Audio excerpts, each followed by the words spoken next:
अद्भुत विकट रहस्य। पिंटू और बंटी घर के बाहर खेल रहे होते हैं और अचानक पिंटू जोर से चिल्लाता है, बचाओ बचाओ, मम्मी पापा बचाओ। बंटी दौड़ता हुआ पिंटू के पास आ जाता है। उसकी सांस तेज चल रही होती है। क्या हुआ पिंटू, क्यों परेशान हो गया? वो देखो, वहाँ कोई बहुत डरावना सा जानवर है, राक्षस जैसा। वो उधर बड़ी बड़ी लाल लाल आंखें। मुझे बहुत डर लग रहा है। मैं मम्मी के पास जा रहा हूँ। भाई तो भी मेरे साथ चल। वहाँ तो कोई भी नहीं है। ऐसा लगता है तूने किसी जानवर को देख लिया होगा, कोई सियार या लोमड़ी। वो बहुत बड़ा था। सियार तो बहुत छोटा होता है, वो बड़ा था, बहुत ही अजीब। मैंने उसे इसके पहले कभी नहीं देखा। अंग्रेजी फिल्मों के भयानक जानवर जैसा राक्षस दिखाई पड़ रहा था वो। दोनों अपनी माँ के पास पहुँच जाते हैं।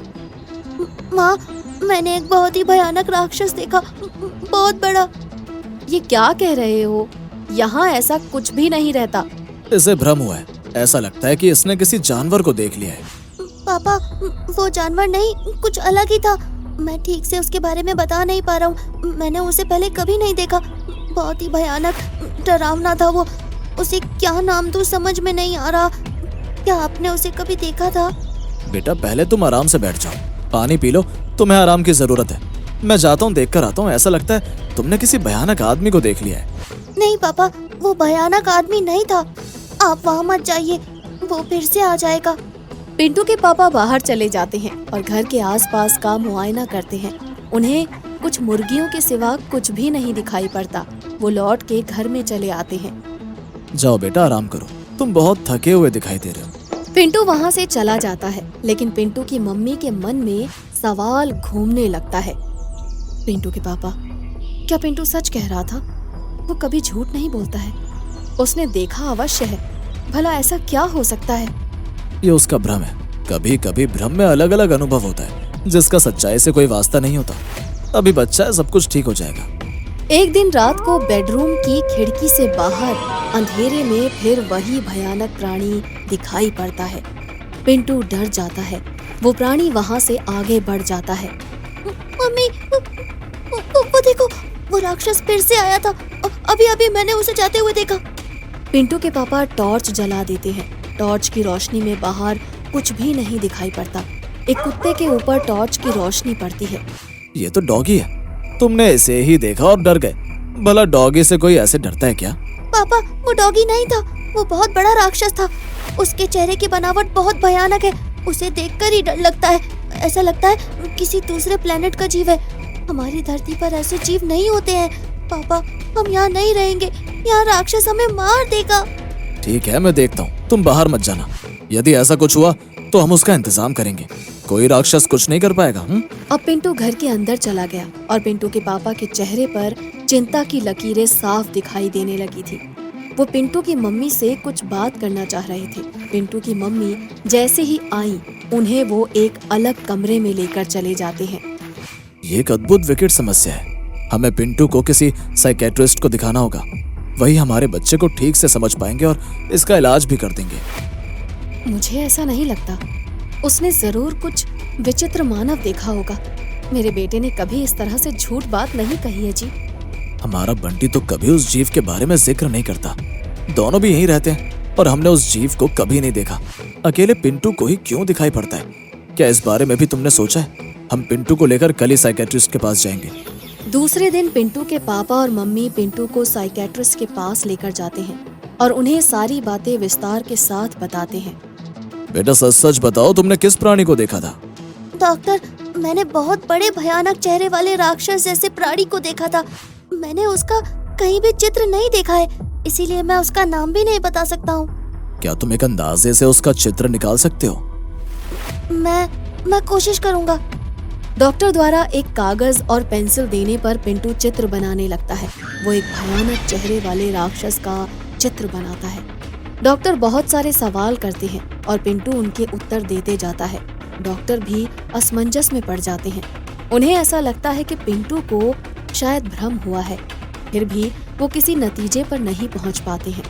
वो कुछ दवाइयाँ लिखते हैं और पिंटू के पापा को समझाते हैं। आप चिंता मत कीजिए, बच्चा डर गया है। मैंने दवाइयाँ लिख दी हैं, इसे 3 बार खिलाइएगा। इसे आराम की सख्त जरूरत है, ये ठीक हो जाएगा। पिंटू के पापा और मम्मी पिंटू को लेकर घर वापस आ जाते हैं। उसी रात बंटी को खिड़की से बाहर वही भयानक राक्षस जैसा दिखने वाला प्राणी दिखाई पड़ता है। बचाओ बचाओ मम्मी, वो देखो राक्षस, मुझे बचाओ, वो मार देगा मुझे। कहाँ है राक्षस? कोई नहीं है बेटा, सो जाओ।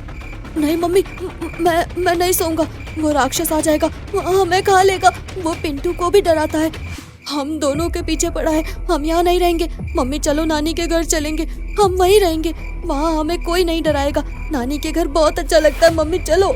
बेटा तुम सो जाओ, इधर आओ, सो जाओ यहाँ। मम्मी मुझे नींद नहीं आ रही मम्मी, मेरे दिमाग में वही राक्षस आ रहा है। मम्मी हम यहाँ नहीं रहेंगे, भयानक राक्षस हमें खा जाएगा मम्मी। ठीक है बेटा, हम इस बात पर विचार करेंगे, चलो सो जाओ अब। दूसरे दिन पिंटू के पापा के पड़ोसी पंकज भाई सेठ पिंटू के पापा से मिलते हैं। क्यों मिस्टर सिन्हा, बहुत परेशान दिखाई पड़ रहे हो? मैंने कई रात आपके बच्चे को चिल्लाने की आवाज भी सुनी है, सब खैरियत तो है? क्या बताऊं, बच्चों ने 2-3 बार एक खतरनाक शख्स को देखा है। बता रहे थे भयानक राक्षस दिखता है। वो दोनों डर गए हैं, समझ में नहीं आ रहा है क्या करूं। बच्चे क्या कहते हैं? बच्चे कहते हैं इस घर को बेच दो, दूसरी जगह रहने जाएंगे। अगर यहीं रहे तो वो भयानक राक्षस हमें मार देगा। मुझे ऐसा लगता है कुछ बहुत बड़ा वास्तु दोष है। आप घर को बेच डालिए, मैं भी अच्छी कीमत दे सकता हूँ। मैं इसे अपने बिजनेस के लिए गोदाम बना लूंगा। हाँ, मैं विचार करूंगा, यदि ऐसी बात हुई तो आपको जरूर सूचित करूंगा। अगले दिन पिंटू के पापा और मम्मी आपस में इसी विषय पर चर्चा करते हैं। मुझे तो भयानक राक्षस वाले मामले में कुछ सच्चाई दिख रही है। मैं पुलिस की भी मदद ले रहा हूँ। आखिर वो भयानक साया कौन है जिसके कारण मेरे दोनों बच्चे परेशान हो रहे हैं? मैं भी सच्चाई जानने के लिए उत्सुक हूँ। इस रात से पर्दा उठना चाहिए। मुझे ऐसा लगता है ये जगह अब ठीक नहीं है। जहाँ हमारे बच्चे ही दुखी रहेंगे तो हम यहाँ रहकर क्या करेंगे? हम इस घर को बेच देंगे और दूसरी जगह चल लेंगे। अब मुझसे बर्दाश्त नहीं होता ये सब। हमारे बच्चों ने सचमुच कुछ देखा है। अब देखिएगा, सच्चाई सामने जरूर आएगी।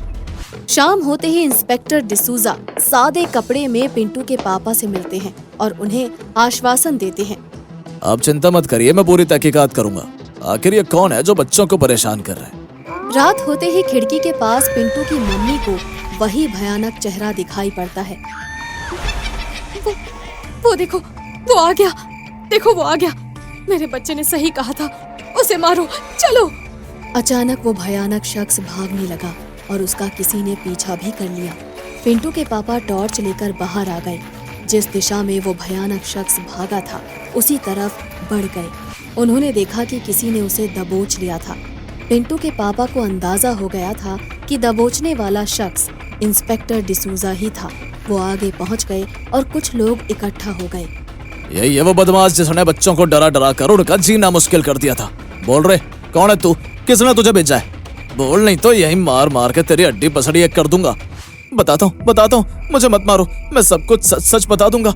मेरा नाम अल्बर्ट है, मैं गरीब आदमी हूँ। सेठ पंकज भाई ने मुझे एक इंजेक्शन लगवाया था जिसके कारण मेरा चेहरा भयंकर हो गया।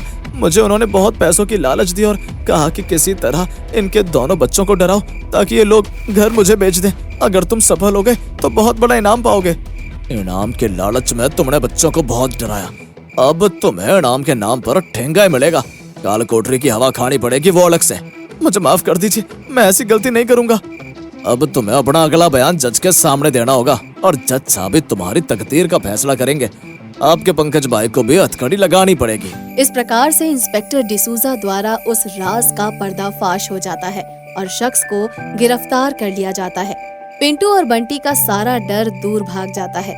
पिंटू के पापा मम्मी पिंटू और बंटी बड़े आराम से रहने लग जाते हैं।